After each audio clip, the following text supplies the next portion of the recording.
Alerj Debate está de volta falando sobre o Novembro Azul, a campanha de prevenção ao câncer de próstata. Dr. Canalini, no bloco anterior, o deputado citou aqui, antes da gente encerrar, a questão das consequências a partir da cirurgia para tratar o câncer de próstata. Muitos homens têm medo dos resultados, o que isso pode afetar até a vida sexual, principalmente a vida sexual dele. Queria que o senhor explicasse para a gente quais são as possibilidades. A gente tem que lembrar que a próstata é uma glândula acessória do órgão reprodutor masculino. Então, quando o homem faz a cirurgia de prostatectomia radical, quer dizer, que tira totalmente a próstata, junto com as vesículas seminais, que são dois órgãos onde o esperma fica armazenado previamente à ejaculação. Então, se nós tiramos aquilo tudo ali em bloco, obviamente o homem não vai ter mais ejaculação. O que não significa que ele vai deixar de ter orgasmo. São duas coisas totalmente diferentes. Não impede a vida sexual. Não impede a vida sexual. Então, o prazer, o orgasmo, ele vai continuar tendo. Mas ele não vai ter mais ejaculação, e isso significa que ele não vai poder mais ser pai. Como o câncer de próstata incide, na maioria das vezes, em homens que já constituíram a sua família, isso, na realidade, passa a ser um problema secundário, o fato de não poder mais ser pai. Mas nós temos que levar em consideração também dois outros fatores. O primeiro fator é o seguinte: a próstata, ela engloba a uretra. A uretra, que é o canal por onde sai a urina, passa por dentro da próstata, e aquilo tudo é retirado em bloco. O pedaço da uretra, a próstata e as vesículas seminais. E a uretra é emendada na próstata. No momento que você faz essa retirada e você reconstrói o trajeto da urina, você pode lesar uma estrutura que é a estrutura que promove o controle da continência urinária, que se chama esfíncter. Isso é um risco da cirurgia, é uma coisa involuntária. Né? Então, antigamente nós tínhamos índices de incontinência urinária maiores do que nós temos hoje, isso no pós-operatório.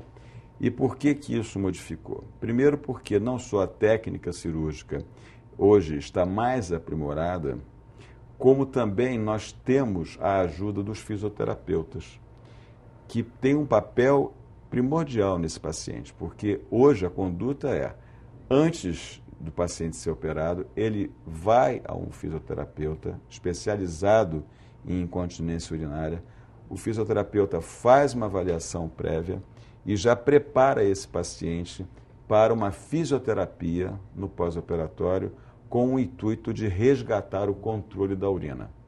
Então, hoje, os nossos índices de incontinência urinária são absurdamente baixos comparado com os índices que nós tínhamos há 15, 20 anos atrás. Um outro fator, o segundo fator a ser levado em consideração, é de que os nervos que comandam o processo de ereção, eles passam grudados ao redor da próstata. São os nervos que vão até o pênis e que, quando existe o estímulo erótico, esses nervos eles comandam todo um processo vascular que leva o homem a ter ereção peniana. E em doenças mais avançadas, é impossível preservar esses nervos. Então, significa que o homem tem uma chance muito maior de ficar impotente quando o diagnóstico é feito mais tardiamente. Quando o diagnóstico ele é feito de uma forma mais precoce, isso permite que se realize uma cirurgia com preservação da inervação peniana. A gente consegue fazer isso porque a chance de deixar a doença para trás, vamos dizer assim, dissecando aquelas estruturas que ficam ao lado da próstata, é mínima. Então, você consegue fazer uma cirurgia segura para esse paciente, uma cirurgia curativa e preservando uma função tão importante que é a função sexual desse paciente. Então, as sequelas hoje são muito menores, não só pelo avanço da técnica, mas porque nós estamos fazendo os diagnósticos cada vez mais precoces. Mais um reforço para a prevenção, né? Quanto mais se investir na prevenção, melhor, porque as possibilidades de o homem ficar com alguma mazela também são muito menores, né? Então, a campanha, né, de prevenção tem esse tipo de importância. E, acima disso tudo, é que se preservou a vida, né? Porque se você morrer, vai perder tudo. Se você ficar vivo, você pode preservar as suas funções, até mesmo, como disse ele, pelo avanço técnico que os processos cirúrgicos e também aí os exercícios que são feitos proporcionam, né? Então, é um problema que tem que ser enfrentado e tem que ser vencido, né? E por isso é que é necessário ter, né, o Novembro Azul, para que isso deixe de ser mito e, como toda realidade, seja enfrentado. Convencer e esclarecer essa população de que procurar só no momento da doença, as consequências tendem a ser muito mais graves e aí afetando, como o Dr. Canalini falou, uma questão tão importante na vida da pessoa, que é, por exemplo, a questão sexual, né? E exatamente. O grande receio do homem, ao submeter a essa cirurgia, é saber se a potência dele vai ser preservada. Essa que é a questão central. Se fala até pouco da incontinência urinária, mas sim da possibilidade da impotência, né? E associado a isso, né, hoje também existe um monte de outros medicamentos, né, que ajudam o processo de ereção, né? E também porque se dá em pessoas de maior faixa etária, também essas pessoas de maior faixa etária, tenham feito ou não cirurgia hoje em dia, né, começam a tomar esses medicamentos, né, em linguagem popular, os Viagras da vida. Prolonga, né, o tempo de atividade sexual. E que também só derruba aquele primeiro mito, né? Não, o cara depois de 50, ele não vai procriar. Hoje a faixa para procriar perdeu um pouco o limite, né? Porque ela se estendeu muito mais ainda. Mas também, é claro, para um extrato social maior, tem também técnica de preservação do esperma antes de operar. É verdade. Né? Então você veja que tem muitas possibilidades. Né? O menu hoje é amplo, né? A gente tem várias coisas para oferecer para o paciente. E como o deputado lembrou muito bem, as medicações orais, elas são extremamente eficazes, elas podem resolver o problema. Quando a medicação oral não resolve o problema, existem as medicações injetáveis, são vasodilatadores que são aplicados diretamente no pênis e, por incrível que pareça, a injeção não dói. As pessoas ficam assim preocupadas, mas eu vou tomar uma injeção no pênis, não sei o quê, mas não dói. E, em última análise, como último recurso, existe a possibilidade da implantação de uma prótese peniana. E hoje, as próteses penianas, elas estão extremamente desenvolvidas, existem vários modelos, cada modelo para atender uma necessidade diferente, elas são feitas sob medida e a cirurgia não é tão complicada assim. E essas próteses também não são muito caras, quer dizer, mesmo o paciente que não tenha acesso a algum tipo de seguro de saúde, que tenha que comprar a prótese, eventualmente para um hospital que não tem acesso a esse recurso, a prótese em si não é ela não é muito cara. Então, quer dizer que todo esse avanço da medicina tem proporcionado uma qualidade de vida para o homem que se cuida muito melhor. Com certeza.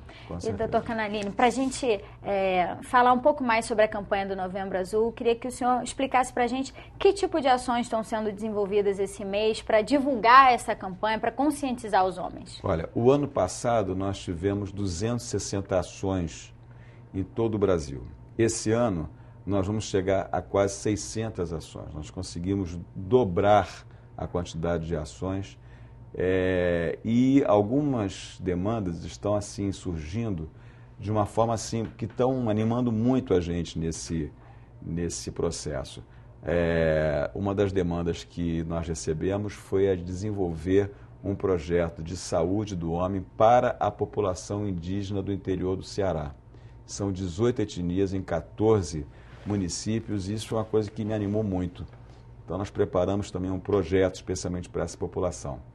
Especificamente aqui no estado do Rio de Janeiro, nós temos uma população que é muito heterogênea, porque na própria cidade do Rio de Janeiro, essa cultura do exame de PSA, ela já está sendo relativamente bem difundida. Agora, no interior do estado, é que a gente ainda encontra áreas de muita resistência, até por questões de uma falta de acesso à informação. Então, nós sabemos que esse trabalho é um trabalho que tem que ser feito todo ano, não pode parar, e a cada ano nós vamos incluir novas atividades, e eu espero que as pessoas se convençam que esse esforço que a gente está fazendo só tem um intuito, que é de promover saúde. E eu queria, se você me permitir, fazer só uma observação em relação à internet. A internet é uma arma que pode ser usada para o bem ou para o mal.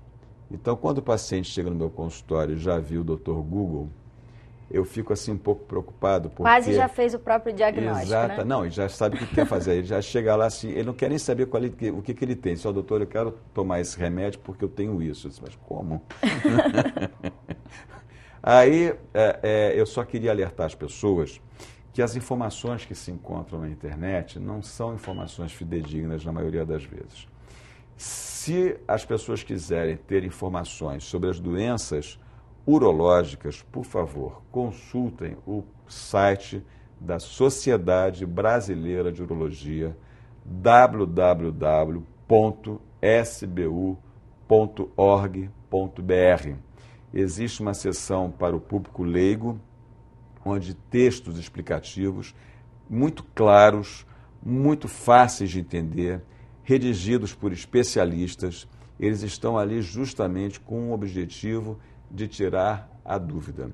E o medo só existe quando falta informação. Porque quando a pessoa tem a informação exata, sabe o que pode acontecer, isso ajuda muito a dissipar esse medo. Então, acho que isso é fundamental.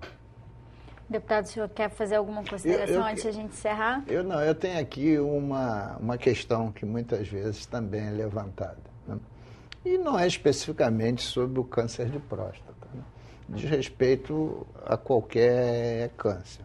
Se criou aqui um pouco assim um mito, né? Que se você opera um câncer de próstata, ou qualquer um outro, e em 5 anos ele não aparece, a cura foi total. Queria saber do Dr. Canalini se isso é mito mesmo, se é verdade, como é que é essa história. Eu diria que para a grande maioria dos tumores malignos, isso é uma verdade até um certo ponto. Mas existem, infelizmente, alguns tumores que precisam de acompanhamento quase que a vida inteira. Eu acho que o importante é que o paciente tenha um diálogo muito franco com o seu médico para saber exatamente qual é o tipo de acompanhamento que ele tem que fazer.